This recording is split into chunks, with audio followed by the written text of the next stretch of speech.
అమరావతి ఏదైతే రాజధాని ఉందో ఆ రాజధాని గురించి అమరావతి రాజధాని గురించి జగన్మోహన్ రెడ్డి గారు కొన్ని నిర్ణయాలు తీసుకున్నారు.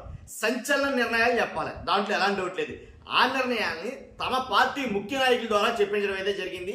అసలు జగన్ గారి స్టాండ్ ఏంటి అమరావతి మీద, జగన్ గారి స్టాండ్ ఏంటో చెప్పబోతున్నాం ఫస్ట్ మనం. కాబట్టి అంటే అసలు వాస్తవంగా అమరావతి అనేది వైఎస్ఆర్సీపీ పార్టీని ఎంత ఎఫెక్ట్ చేసిందంటే, వైఎస్ఆర్సీపీ ఓడిపోవడానికి ప్రధాన కారణాల్లో ఒక కారణమని నా అభిప్రాయం. ఫస్ట్ చాలా వీడియోలు చేశాను నేను.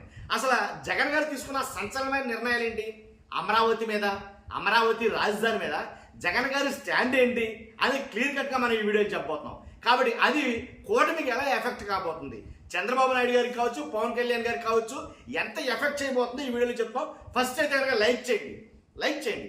లైక్ చేస్తే నాకు మోటివేషన్ ఉంటుంది, ఎక్కువ మందికి ఇన్ఫర్మేషన్ షేర్ అవుతుంది మీరు లైక్ చేయడం ద్వారా. అంతేకాదు షేర్ చేయండి, కొత్తగా మన ఛానల్ చూస్తే పక్కాగా సబ్స్క్రైబ్ చేయండి, మీ అమూల్యమైన అభిప్రాయాన్ని కామెంట్ రూపంలో తెలియజేయండి.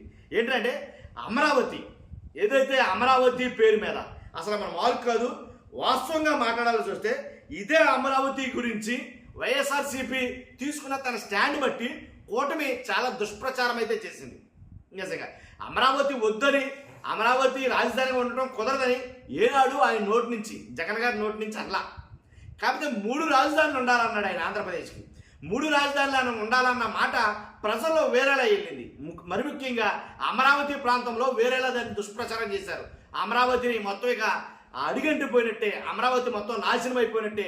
ఎవరైతే రైతులు భూములు ఇచ్చారో, ఇంచుమించుగా 45,000 55,000 ఎకరాల భూములు ఇచ్చారో మీరంతా కూడా ఇక మొత్తం నాశనం అయిపోయినట్టే అని ఒక దుష్ప్రచారం అయితే కనుక అమరావతి గురించి వైఎస్ఆర్సీపీ అనుకుంటుందని ఇలాగ బాగా స్ప్రెడ్ చేశారు దాన్ని.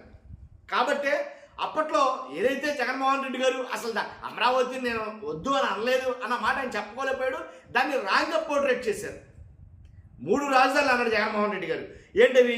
అమరావతి, విశాఖ, కర్నూలు. కానీ కర్నూలులోనే హైకోర్టు తీసుకొస్తా అన్నాడు. ఇలా ఈ 3 రాజధానుల మాట పాడి ఏంటి అమరావతి రైతులకి భయపెట్టారు. ఎవరైతే కోట ప్రభుత్వ నాయకులు ఉన్నారో అమరావతి రైతుల్ని, ఆ ప్రాంత వాసుల్ని భయపెట్టారు.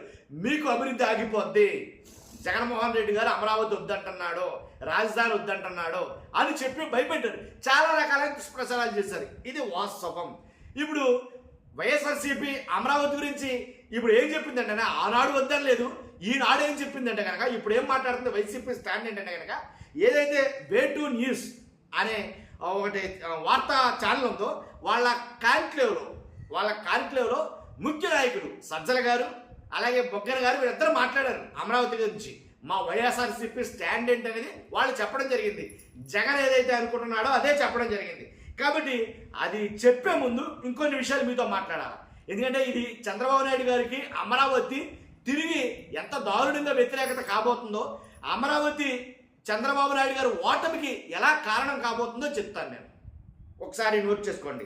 ఎలాగంటే ఇదే అమరావతి గురించి ఎలక్షన్లో ఒక ఆయుధంలో వాడారు చంద్రబాబు నాయుడు గారు. జగన్ మీద గురిపెట్టిన బాణంలాగా అమరావతిని వాడాడు అన్నమాట వాస్తవమే. ఆయన అలా వాడటం వల్లే అధికారంలో కూర్చున్నాడు ఇవాళ. అదే అమరావతి మీద, అమరావతిని ఉద్దేశించి మాట్లాడటం ద్వారా ఇవాళ అధికారంలో ఉన్నాడని చెప్తాను నేను. వైసీపీ ఓటమికి కూడా కారణం అమరావతి అని చెప్తాను నేను, దాంట్లో ఎలాంటి డౌట్ లేదు. కాబట్టి అమరావతిని జగన్ గారికి ముడిపెట్టి చేసిన దుష్ప్రచారం అంతా ఇంతా కాదు, చాలా దారుణంగా దుష్ప్రచారం చేశారు. సత్ఫలితాలు ఇచ్చింది కూటమి ప్రభుత్వానికి అది. కాబట్టి ఇప్పుడు అదే అమరావతి, అదే రైతులు, అదే ప్రజలు కూటమికి వ్యతిరేకంగా మారారు. చాలా మందికి నేను ఆల్రెడీ వీడియో చేశాను, కూటమికి వ్యతిరేకంగా మారుతున్నాయి ఆ జిల్లాలన్నీ కూడా, అమరావతి ప్రాంత ప్రజలందరూ కూడా కూటమికి వ్యతిరేకంగా మారుతున్నారని చెప్పారు. కారణం ఏంటంటే కనుక, ఏదైతే ఇంతకుముందు కొన్ని వేల ఎకరాలు ఇచ్చారో రైతులు ల్యాండ్ పూలింగ్ పేరిట, ఆ రైతులకి ఇంకా దశ దిశ లేదు, దిక్కు మొక్కు ఇంకా పూర్తిగా, ఇంకా వాళ్ళకి చేయాల్సినటువంటి, వాళ్ళకి ఇవ్వాల్సినటువంటి ఇంకా పూర్తి కాలేదు. మరలా మాకు భూములు కావాలంట మొదలెట్టారు ఈయన చంద్రబాబు నాయుడు గారు. కాబట్టి కూటమి ప్రభుత్వం మరలా మాకు ఇంకా భూములు కావాలా, మీరు ఇచ్చిన భూములు సరిపోలా, మాకు ఇంకా మరో 45,000 గ్రామాలు 45,000 ఎకరాలు కావాలి. కాబట్టి 11 గ్రామాల ద్వారా మేము అది తీసుకోబోతున్నాం అని ఎప్పుడైతే ఒక మాట బయటకు వచ్చిందో చంద్రబాబు నాయుడు గారు నోట్లో నుంచి, వెంటనే రాజధాని ప్రాంత ప్రజలందరూ కూడా బగ్గుమన్నారు ఒకసారి.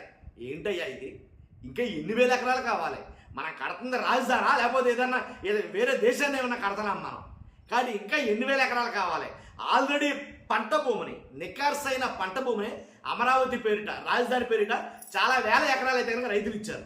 ఇప్పుడు మరలా ఇంకో 45,000 ఎకరాలంటే సస్యమీర కుదరదని 11 గ్రామాలలో తిరుగుబాటు మొదలెట్టారు. ఏంటి, పంచాయతీల్లో పెద్ద పెద్ద గొడవలు అయ్యాయి. ఎమ్మెల్యేలు వస్తే ఎమ్మెల్యేలు కూడా అవతల వెళ్ళిపోమన్నారు. కానీ ఇలాంటి 11 గ్రామాల్లో 45,000 ఎకరాలు మరలా భూసేకరణ దగ్గరికి బొగ్గుమన్నారు రైతులందరూ కూడా. నిజం. కాబట్టి ఎలా అంటే 2015లోనే ఆల్రెడీ 2015లో ఇచ్చిన ఏదైతే తుళ్ళూరు కావచ్చు, తాడికొండ కావచ్చు, మంగళగిరి కావచ్చు, ఏంటి ఈ మండలాలన్నీ పరిధిలోని 29 గ్రామాల్లో ల్యాండ్ పూలింగ్ ద్వారా ఇచ్చిన భూములు ఆ మాట ఏమిటి, 29,442 మంది రైతుల నుంచి 34,823 ఎకరాలు ఏదైతే సమీకరించారో ఆ సమీకరించిన విషయం తెలిసిందే కదా మనకి. కానీ ఆ సమీకరించిన ఆ ఎకరాల మాట ఏంటి, ఆ భూమి మాట ఏంటి అని అంటే కనుక వాళ్ళు చెప్తుంది ఏంటంటే, అలా కాదు మీరు కంగారు పడద్దు, మొత్తం టోటల్గా 53,748 ఎకరాలు మనం తీసుకోబోతున్నాం. రైతుల వద్ద నుంచి 53,748 ఎకరాలు అయితే మనం తీసుకోబోతున్నాం. దాంట్లో కొంచెం భూమి మిగులుతుంది. ఆ మిగిలిన భూమి ఎంత అంటే 8,250 ఎకరాలు మిగులుతుంది. 8,250 ఎకరాలు మిగులుతుంది. ఆ మిగిలిన భూమిని మనం ఫ్లాట్ల కింద విడదీస్తాం. రియల్ ఎస్టేట్ వ్యాపారం మనం ఫ్లాట్ల కింద విడదీసి ఆ ఫ్లాట్లలోని మనం అమ్ముతాం. ప్రభుత్వం అమ్ముతుందట.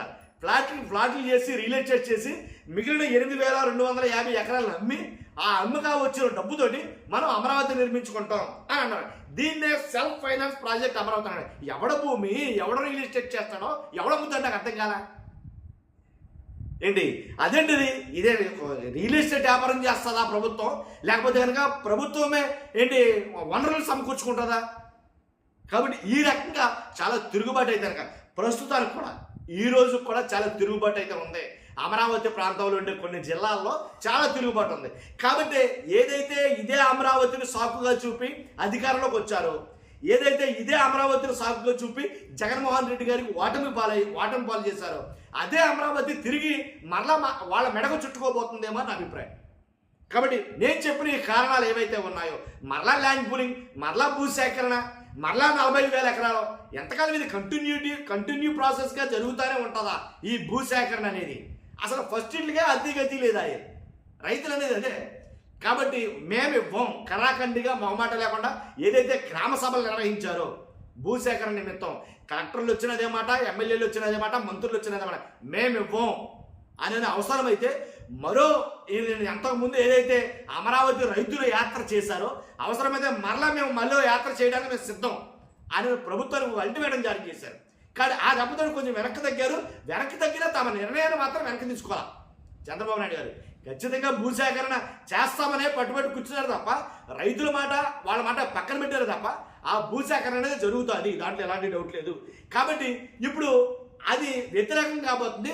జగన్ గారు ఏం చెప్తున్నారు, లేదా వైఎస్ఆర్సీపీ పార్టీ స్టాండ్ ఏంటి అని అంటే కనుక, ఏమిరా అమరావతి మాకు ఇష్టమే, మేము అమరావతి నుంచే పరిపాలిస్తాం అంటే ఒక రిపోర్టర్ అడిగిన మాటకి మీరు అమరావతి నుంచి పరిపాలిస్తారా, మరలా వేరే నగరాలను మీరు ఎంచుకుంటారా, వేరే రాజధాని మీరు ఎంచుకుంటారంటే ఇంకా లేదుగా, మేము అమరావతి నుంచే పరిపాలిస్తాం, మేము అమరావతినే రాజధాని చేస్తాం అంటే తమ వైఖరి మార్చుకుంది. ఎందుకని ప్రజల్లోకి వీళ్ళు తీసుకెళ్తాం 3 రాజధానులు అనే అంశాన్ని ప్రజల్లోకి సరిగా కన్వే చేయలేకపోయారు. వైఎస్ఆర్సీపీ పార్టీ వాళ్ళు సరిగా కన్వే చేయలేకపోయారు.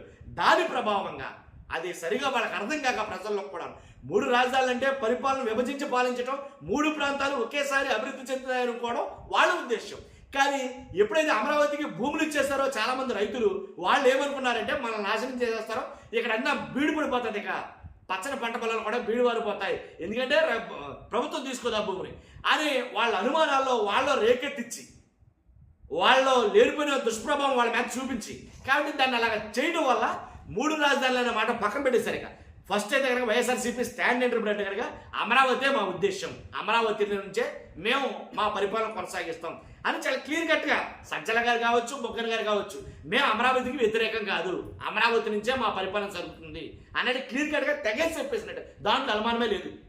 ఎందుకంటే ప్రజల అభిష్టమే రాజభిష్టం, రాజభిష్టం ఏదవుతుందో అదే ప్రజల అభిష్టం కావాలి, అప్పుడే ప్రజా పరిపాలన జరుగుతుంది. కాబట్టి ప్రజలందరూ కోరుకుంటున్నారు. అక్కడి నుంచి కొన్ని వేల మంది సుమారు ఆ 2-3 జిల్లాలు ఏవైతే ఉన్నాయో 4-5 జిల్లాలు, ఆ జిల్లాల ప్రాంత వాసులు అందరూ కూడా కోరుకుంటుంది ఏంటంటే అమరావతి రాజధానిగా ఉండాలి. ఎలాగో అక్కడ ఎస్టాబ్లిష్డ్గా కొన్ని కట్టడాలు అయితే కట్టున్నారు, తాత్కాలికమో లేకపోతే స్థిర కట్టడాలు, మొత్తం ఏ కట్టడాలు కట్టారు ఆల్రెడీ ప్రారంభించారు, ఈ 5 సంవత్సరాలు కూడా వర్క్ జరుగుతుంది. కానీ అలాంటప్పుడు ఇంకా అది కాదని బయటకు వెళ్ళారు కదా. కాబట్టి 100% అమరావతి నుంచే వైఎస్ఆర్సీపీ పరిపాలన అనేది జరుగుతుంది అని వాళ్ళు చెప్పడం అయితే జరిగింది. మీ అభిప్రాయం కూడా చెప్పండి, ఎక్కడి నుంచి పరిపాలన అయితే బాగుంటుంది అనేది. కానీ ప్రజలకు కావాల్సింది ఇవ్వడం బెటర్ నన్ను అడిగితే కనుక. ఎందుకంటే వాళ్ళ నుంచి కాదనిపించి అనిపించుకోవడం కన్నా నన్ను అడిగితే కనుక అది తీసుకోవాలి, అలాగే రాష్ట్రం అంతా కూడా అభివృద్ధి చెందాలి. అది నా ఉద్దేశం. మీ ఉద్దేశం ఏంటో ఖచ్చితంగా కామెంట్ రూపంలో తెలియజేయండి. ఫస్ట్ అయితే లైక్ చేయండి, నాకు మోటివేషన్ ఉంటుంది, ఇన్ఫర్మేషన్ ఎక్కువ షేర్ అవుతుంది. కొత్తగా మన ఛానల్ ఇస్తే పక్కాగా సబ్స్క్రైబ్ చేయండి. Thank you much.